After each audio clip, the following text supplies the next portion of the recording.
Avengers Infinity War stars Robert Downey Jr., Chris Evans, Benedict Cumberbatch, Chris Hemsworth, Tom Hiddleston, Tom Holland, Scarlett Johansson, and heaps of other actors, and is directed by the Russo brothers. After defeating his forces, Thanos emerges from the shadows to collect important artifacts known as the Infinity Stones that wield incredible power, and once again the Avengers must team up to defeat Thanos before he destroys the universe one planet at a time. Now firstly guys, before I get heavily into this review, I just want to point out once again that I am not pro-Marvel, anti-DC, and I'm not anti-Marvel, pro-DC. I really have no bias when it comes to the superhero movie genre, and like any genre film, I try to look at films as objectively as I can as I watch each film. And we really need to remember, guys, that like any genre, within the superhero movie genre, we've had good films, we've had bad films, we've had films that fall somewhere in between. And I think it's really important that we remember to give every film that we see a fair go. And that's regardless of what studio brought it out, and it's regardless of what genre of film it actually is. And I also think we need to remember to discuss movies really civilly and not feel that we're being attacked just because we have a certain opinion on a film. I think the Marvel franchise has been somewhat consistent over the past 10 years in its 19-film run. 2008's Iron Man, I think, was a great film and an incredible milestone in this particular genre of film. And throughout all of the films that have been released over the past 10 years, it really has been leading up to this particular film and the arrival of Thanos. And like you guys, I've invested all this time into this franchise. I've watched all the films, and I want to feel like my time invested into this franchise has begun to pay off at this point.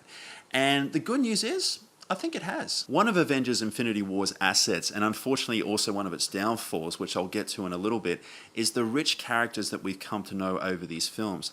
Now, the source material with the comic books is, of course, pretty well detailed, but the amazing cast, and not forgetting the talented crew, of course, really have brought these characters to life. I couldn't imagine Tony Stark played by anyone else other than Robert Downey Jr. personally. Likewise for Scarlett Johansson as Black Widow, and even newcomers like Tom Holland as Spidey or Benedict Cumberbatch as Doctor Strange have really left a great impression with only a couple of films to their name. As an ensemble piece, the first Avengers had a challenging task of trying to bring a lot of characters together. It worked in that film, and it also worked somewhat in Age of Ultron with a couple of new additions as well. By this movie, guys, we have 64 main characters that the Russo brothers are trying to juggle, and so it's just impossible for every single character to have a compelling moment, to have fleshed out story arcs and relationships, and to be able to keep this storyline moving forward. So missing are those really cool moments like in Avengers Age of Ultron, where the Avengers are sitting around having a few drinks, bonding, and they're trying to lift Thor's hammer for a bit of a joke.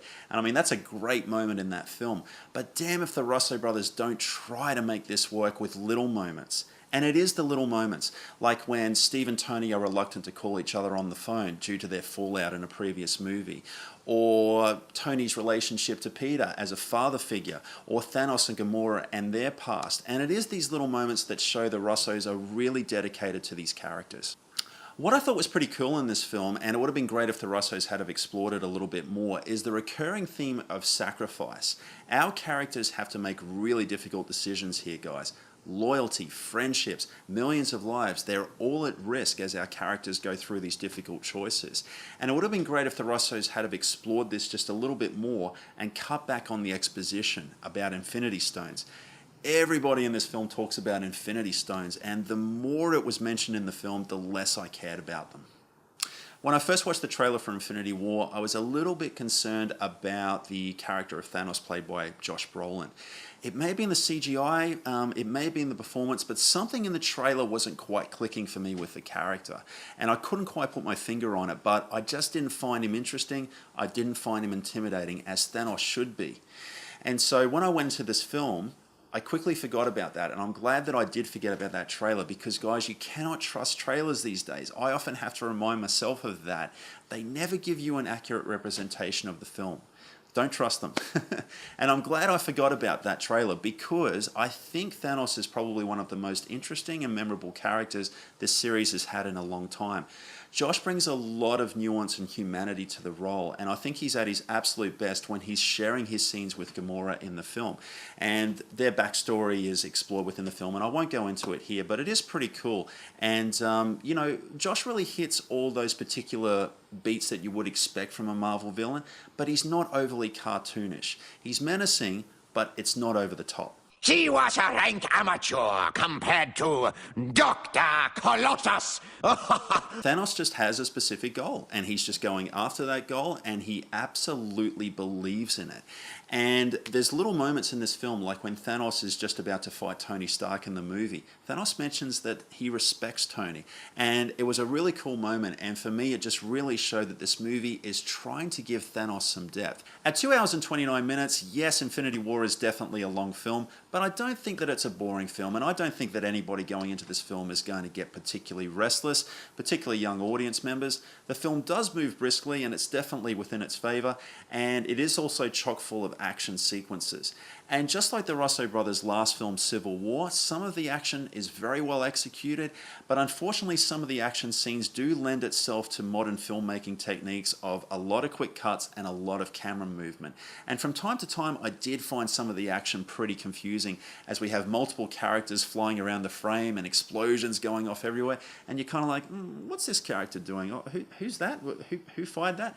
And unfortunately, from time to time, fatigue did set in for me with some of this action, because it begins to look and feel pretty similar to a lot of the films that we've seen in the series before. This film is a part 1, guys, and as you'd expect, it ends on a pretty big cliffhanger for part 2.